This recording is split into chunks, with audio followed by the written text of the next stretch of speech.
John 7:18 says, "He who speaks on his own does so to gain honor for himself, but he who works for the honor of the one who sent him is a man of truth. There's nothing false about him."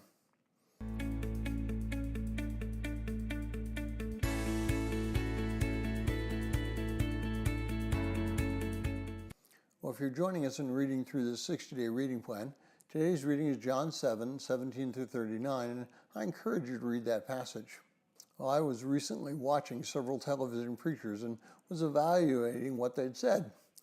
Interestingly enough, they were all interested in building themselves up rather than focusing only on building of Christ. They would probably disagree with me and say that they were building themselves only to build up Christ, but that purpose is clearly shown how they live and how they travel and what things they have acquired in life.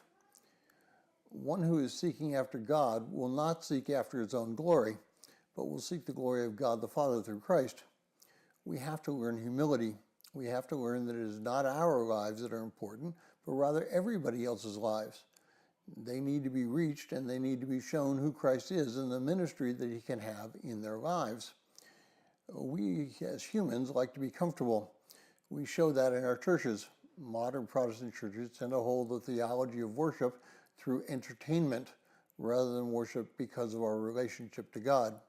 I realize that this is much more comfortable to sit in theater seats than it is to sit on a wooden bench. But even a wooden bench is far from where the ancient church worshipped. In the early churches, no one sat when they worshipped.